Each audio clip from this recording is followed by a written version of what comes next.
બનાસકાંઠા જિલ્લાના થરામાંથી એક હચમચાવી દેતી ઘટના સામે આવી છે। થરા ખાતે રામવાડી ફાર્મ હાઉસ નજીક કચરાના ઢગલામાંથી નવજાત શિશુ મળી આવતા આ વિસ્તારમાં ચકચાર મચી ગઈ હતી। ઘટનાની જાણ થતાં જ પોલીસ અને તબીબી તંત્ર તાત્કાલિક હરકતમાં આવ્યું હતું। બનાસકાંઠા જિલ્લાના કાંકરેજ પંથકના મુખ્ય મથક થરા શહેરના રામવાડી ફાર્મ હાઉસ પાસે આવેલા કચરાના ઢગમાંથી સ્થાનિક લોકોએ એક તાજું જન્મેલું બાળક પડેલું જોયું હતું। લોકોએ તાત્કાલિક થરા પોલીસને જાણ કરતા પોલીસની ટીમ ઘટના સ્થળે પહોંચી હતી। 108 એમ્બ્યુલન્સની મદદથી નવજાત શિશુને થરા રેફરલ હોસ્પિટલમાં ખસેડવામાં આવ્યું હતું। તબીબોના જણાવ્યા અનુસાર બાળક સંપૂર્ણ રીતે સ્વસ્થ છે। હાલ નવજાત શિશુને સુરક્ષિત રીતે પેટીમાં રાખવામાં આવ્યું છે। આ ઘટનાને પગલે પોલીસે બાળકની માતા કોણ છે તેની શોધખોળ હાથ ધરી છે।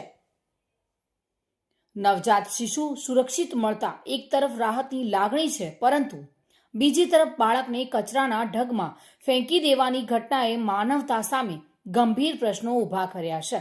હવે પોલીસ તપાસ બાદ જ સમગ્ર ઘટનાનું સાચું કારણ સામે આવશે। કચરામાં બાળક રડતું હતું એવો અવાજ આવતો। મેં મારી સાસુને રાડ પાડી કે અહીંયા આવો, અહીંયા બાળક રોવે છે।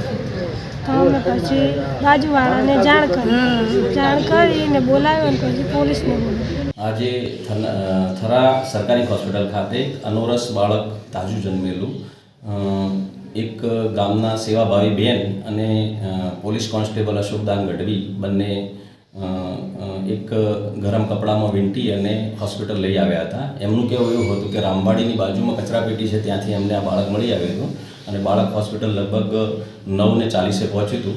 ત્યારે બાળકની કન્ડિશન થોડીક હાઇપોથર્મિયા અને ડિહાઇડ્રેશન હતું, એટલે તરત જ એને અમે સારવાર માટે અંદર લઈ અને એનું યોગ્ય સારવાર માટે હાલ રાખેલું છે। થોડુંક સ્ટેબલ થાય એટલે તરત જ પછી અમે એને હાયર સેન્ટર પેડિયાટ્રિશિયન જોડે મોકલી આપીશું।